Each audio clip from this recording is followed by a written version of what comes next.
Hi, I'm Glenn Hayes. This is my 1930 Model A that we call Lime Squeezer. I'm the president of the Poor Boys Car Club that's based here in Florida. To build the car, it took me 3.5 years from start to finish.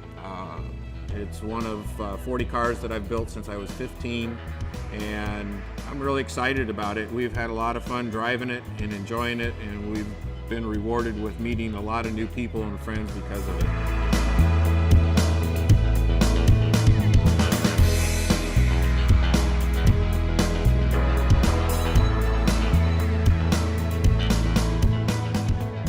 The condition of the body was pretty much a old Iowa, Kansas car that had been sitting in a field. The bottom 6 to 8 inches of the car was rotted.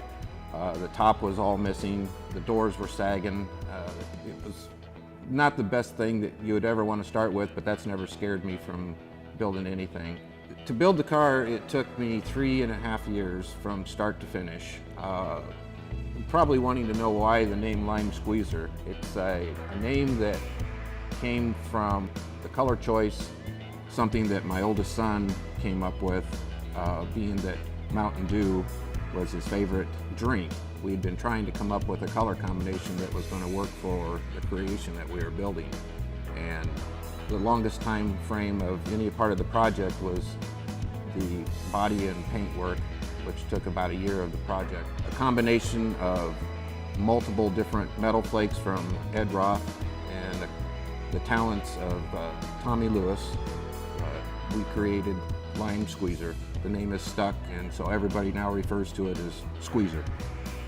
Car's got a 1959 Buick nailhead engine that's bored out to 407 cubic inches today.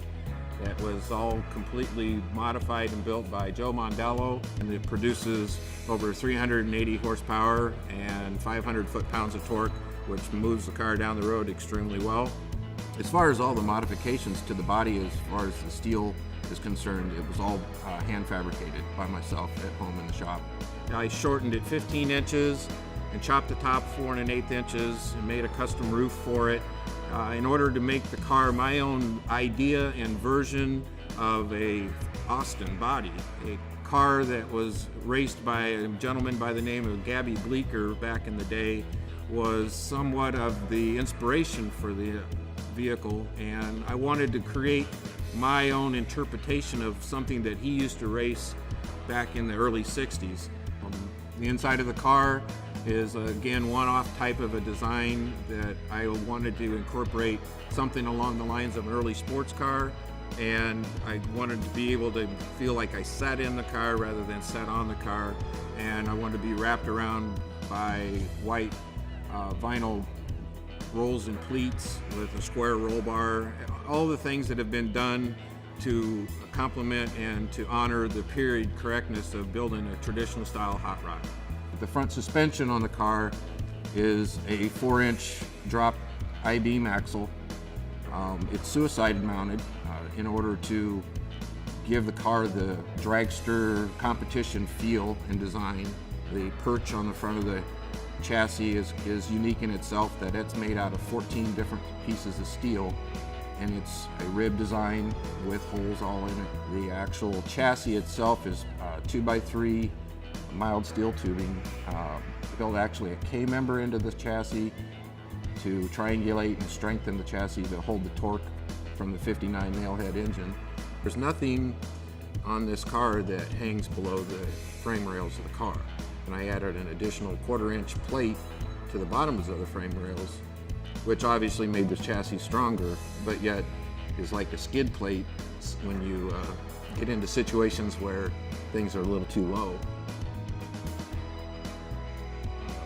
As far as the windshield itself, it's got basically a little more than the length of a dollar bill in the center of it, so you're looking at 6 to 7 inches in the center of the window. So there's some areas where you've got 10 inches of glass in the front, a little more in the sides just because of the way the car is designed. Visibility is actually pretty good in the car because of the seating position, which is really key. A lot of folks, when they re-engineer an early 30s or 20s body, they don't spend the time in trying to engineer the inside of the vehicle to where your eyes are in the center of the glass so you can see properly. It rides really nice and drives nice with a 120-inch wheelbase. It's a lot of fun, and it's still a hot rod, but it's not a Cadillac. The most gratifying part about having the car is the fact that my family and my wife and my sons were a part of this vehicle. My oldest boy had come back from college and would come by and help me work on the car as he could. And he was killed in a car accident on January 8th of 2008.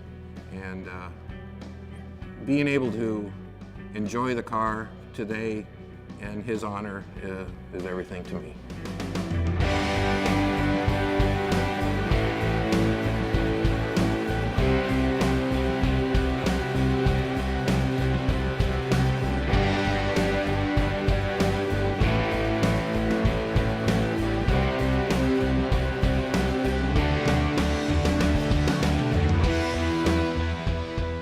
That's what I like, is competition design vehicles, and that's pretty much what I like to build. I'm Glenn Hayes, and I'm a custom car builder.